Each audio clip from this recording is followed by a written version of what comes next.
Today we are installing this Latham steel security door. And the door we're going to be removing is this door right here. So the first job we're going to do is get it all unscrewed.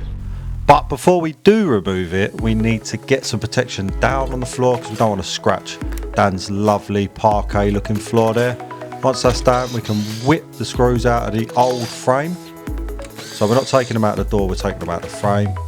About 12 I think was holding this in. So any screws we could see, we literally took them all out. Both sides, so there was a couple in the strike plate that was actually going into the wall, so we got rid of them. And once those were all out, we could give it a nice little shuffle and it should come out.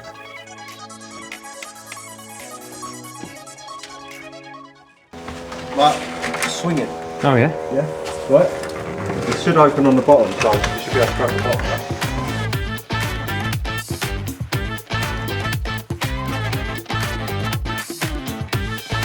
It's going over with it. How am I happy with it? Put it down here.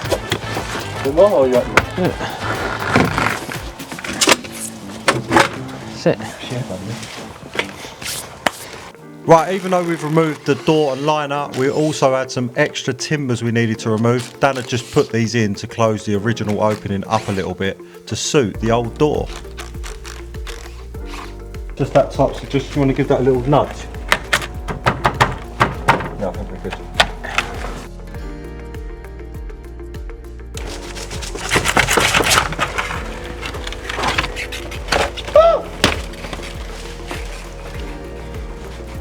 Camera's that way as well, Dad. Huh? Oh. That's going in. See shit like that, I love it. And then obviously we hoover up because we like it to be tidy. Right, that's the original door all gone. Let's go round to the new one.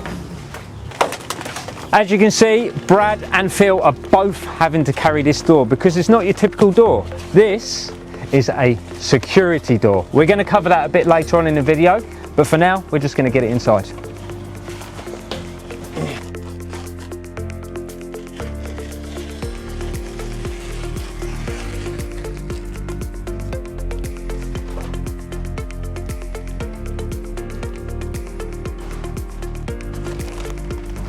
So all we're doing here is just unwrapping all of the parts. So this is the door sill or the threshold. These are alleys, so be careful, we don't want to obviously scratch any of the parts because they're nice and shiny.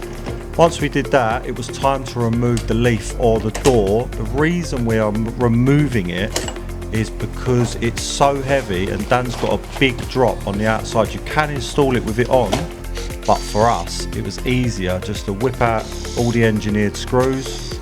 So there's 4 on each hinge and I believe there's 4 hinges. So we got Dan to whip all them out because I can't be trusted with a drill, or he didn't trust me with a drill. And once I was out, it was time to move on to just getting the frame in place. Before we carry on with this door and frame, Dan is measuring up because we're going to add a sill. Not that it's required, but we're doing it to get the height on this frame. So to install the sill, all you have to do is measure the total width of the opening, and then we measure the thickness of the caps we're going to be installed. So those little caps go in the end, and then we deduct that, and then we mark the width. And as you can see, I'm standing next to Dan, super confused at why I'm even standing there. So Dan gets it marked using a speed square or set square, whatever you've got, combination square. And make sure you've measured that twice, because obviously once it's marked, that's it, there's no going back. And then we just angle grind through because it's aluminium. Using a sharp knife, I'll just clean any of the rough edges, and then there's one more step before we install it, and that is to insert those black plastic caps that we measured earlier. So they literally just pop in, no adhesive, no fixings, they just grab in the side, ready to go. To install the sill, there's no actual mechanical fixings. We're going to be using some black CT1 and putting a bead along the back and the front, and we just stick it down to the floor. Reason being, we don't want any holes where water can get through. Once that's done, it's back to the frame and we insert these little collars. These screw in and out. So on your typical frame, you'll be using packers, whereas this one, these little sleeves adjust in and out, and that's what packs your frame. So it's a really, really good system, and then we fix through the middle. So there's 5 sleeves on each side of our particular door. So we flip it over, get the other 5 in, and then it's time to install it. Once you've got them all in, because it takes so long, you have a little celebratory chance. Wow, moves. We've decided to have a little quick break. So I've got the Barbie on. What are we having? Tell them what we're having, Dan. Right, tell them the truth. Right, when we say we decided to have a quick break, he put this on about 4 hours ago and I've been starving ever You've since. got to warm it up. See, what are we at now? Look, we're at 168. It's been on. It still hasn't melted. Oh, we've run out of gas. We've got plenty of gas, don't worry. I know how much you boys eat.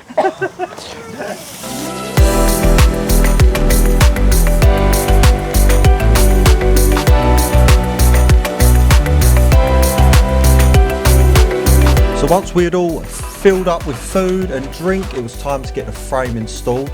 So with this frame, it comes with these little trims that slide over the side, and the idea of these is they adjust out as you adjust the frame, so it covers any space next to your new door.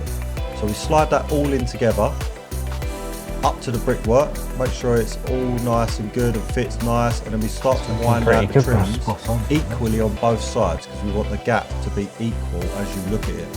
So you literally just use the Allen key supplied, wind it in, make sure that we're nice and plumb and nice and level. Look, Dan's doing it right now. Right, so we've lifted the frame into position. We haven't actually fixed it into position fully, we've just sat in place. So the way these work is, you would have seen us winding these in earlier. These little Allen key sort of sockets move in and out, and that's how we space this off. So we haven't got to put packers in.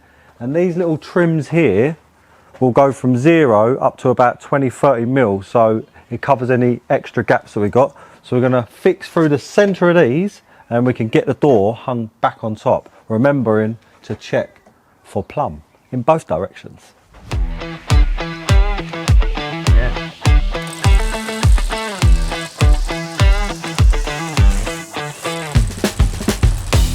So one last check to make sure that we are 100% central of our opening, and it's time to get this door and liner fixed into position.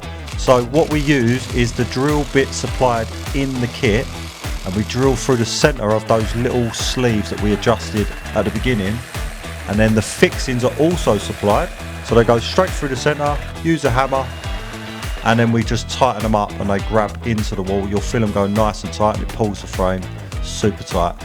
And it's as simple as that. So you literally slide it in, as you'll see Dan do here, give it a little whack, and then tighten it up, and it'll clamp into your wall. Simple as peas. So what we've done is we've plumbed it this direction by just basically moving it back and forth, holding it into position, and then sending some fixings through. And then to plumb it this direction, we use the Allen key, and then we wind the inserts in and out, and that's what pushes the frame back and forth. So we're going to get the rest of the fixes in and then do the other side.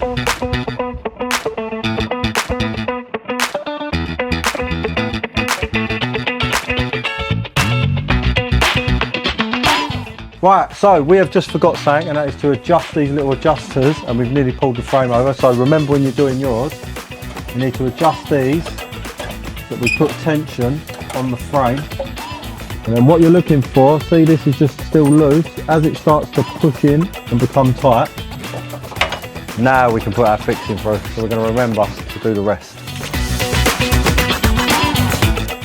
What Dan's doing here is he's putting a long level along the leg, or the left leg, or the side of the frame. The reason is, when you're adjusting those little sleeves, you can actually bow the middle of the frame out, so you need to be on top of that. Make sure it's nice and straight and nice and plumb.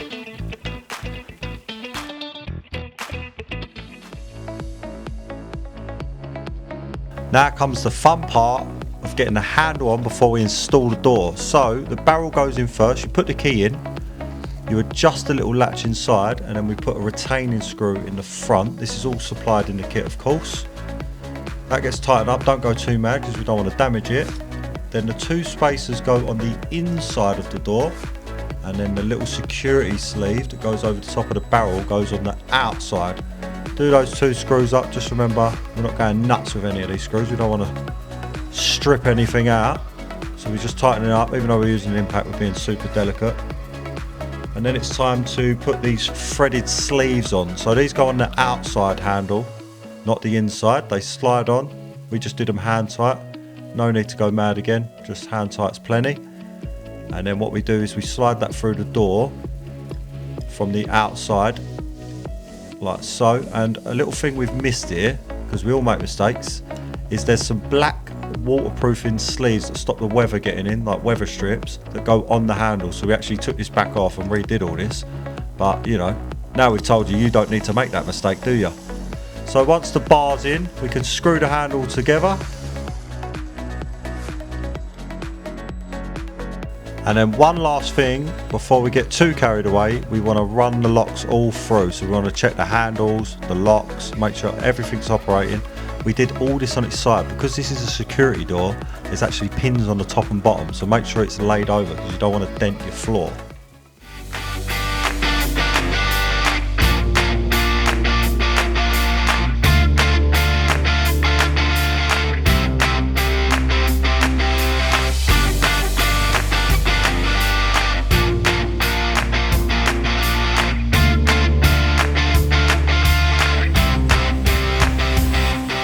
Now, I'm not going to lie, this bit was a bit tricky because the door's super heavy and you've got to hold it in the exact position to get the screws in.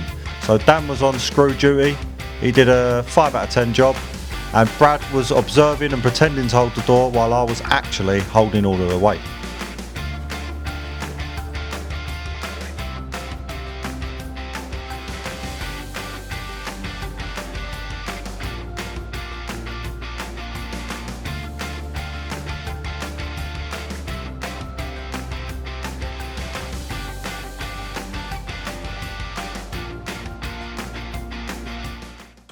So I'll just quickly give it a little ching ching.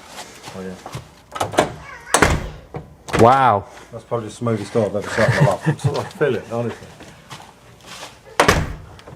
Wow. So once me and Dan had exchanged wows and our wow, the door was very wow, we actually decided to get the rest of the screws in and we installed the black plastic caps that go over the fixing holes. This is also the perfect time to check full functionality of all the locks, make sure they're all working correctly and not getting stuck. If they do, this is the perfect time to adjust that frame that little bit. I need to hear energy. More footwork, Dan. It's 5 o'clock on a Sunday evening. More energy, more footwork. So that is the bulk of the installation complete. We've installed our little caps to cover up the fixing points.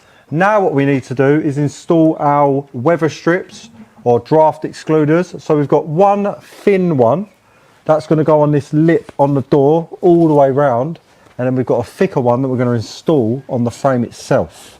So once I had installed the first weather strip, Dan started to caulk up with BT1 from C-Tech around the liner just to make it look a little bit shiny before he gets ready to decorate it all. So rather him than me, because that's one job I'm not very good at.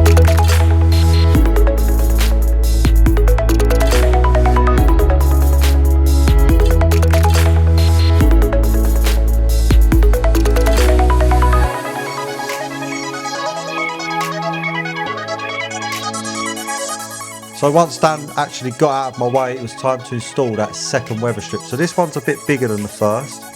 And all we do is we peel off the self-adhesive tape on the back and we stick it along the little lip that's in the liner. So we do the two sides and the top. We don't do the bottom because of the way the door's designed. You don't need to do the bottom half.